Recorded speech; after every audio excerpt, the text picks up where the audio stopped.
Kavanaugh is now Associate Justice of the Supreme Court, Brett Kavanaugh. Good evening, I'm Elijah Sharma. And I'm Gilad Malamed. Kavanaugh was confirmed in a 50-48 vote on Saturday. Here with more details on how that went down is Talking Points analyst Gabrielle Caracciolo. Thanks, guys. That's right. Saturday's confirmation of Brett Kavanaugh ensured a conservative majority on the Supreme Court for years to come. On Friday, in a procedural vote, the Senate voted 51-49 to move forward and have the final vote on Saturday.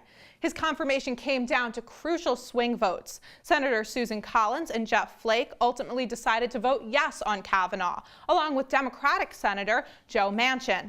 Manchin was the only Democrat to vote yes on Kavanaugh. And for the Republicans, only Lisa Murkowski voted no on Friday. But on Saturday, she didn't quite vote yes or no. In an interesting turn of events, Senator Steve Daines, a Friday yes vote, was unable to attend Saturday's final vote because of his daughter's wedding. Murkowski and Daines reached an agreement that she would simply say present rather than no when voting on Saturday, since he would not be in attendance to vote yes. Kavanaugh was then sworn in a private ceremony that took place after the vote. On Sunday, he visited his chambers for the first time to prepare for week 2 of the Supreme Court session and meet with his 4 female clerks. This is the first time a Supreme Court justice has all female clerks. And as for what this means going forward, Senate Majority Leader Mitch McConnell said today that he believes the confirmation will help Republicans come the elections in this November.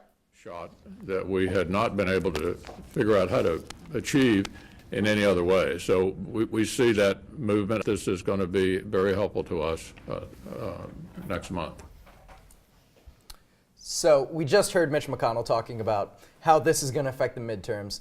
How do you think this is going to impact voters? Are there any demographics in particular that we're going to see kind of turn out because of this? Yeah, so you have both the Republicans and the Democrats kind of using this as motivation for why people need to go out and vote come November. The Republicans are saying, look at this big victory. We are doing so well. Keep us in power. And the Democrats are saying, hey, this is the reason why you need to go vote in November to change Congress and make it a blue Congress. In particular, the only real precedent we have for an instance like this is Anita Hill. And after that whole confirmation process, there was kind of this year of the woman where we had a lot of females elected to office. So that is a group we'll have to look at in particular.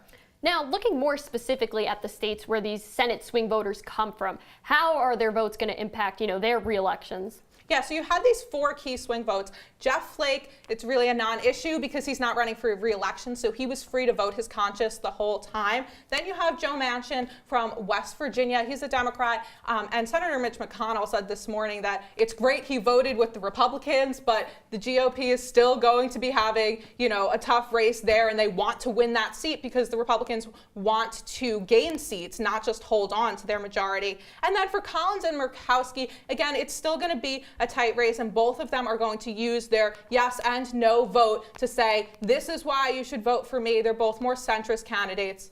So a lot of ink has been spilled on Kavanaugh, the accused. Kavanaugh, the judge, what are we going to be seeing him rule on? This is kind of going forward. We haven't really talked about his legal precedents. He's going to rule on some pretty big issues. What can we expect? Yeah, a big issue that a lot of people are talking about is abortion. Now, he was very cautious during his hearing to say, well, Roe v. Wade did set precedent. But we do know that President Trump was looking to appoint a pro-life justice, and we do believe that if that were to come before the Supreme Court, he would vote on the pro-life side rather than the pro-abortion side. Another big issue is guns. He has a very solid position in favor of the Second Amendment, and that we've seen a lot during his time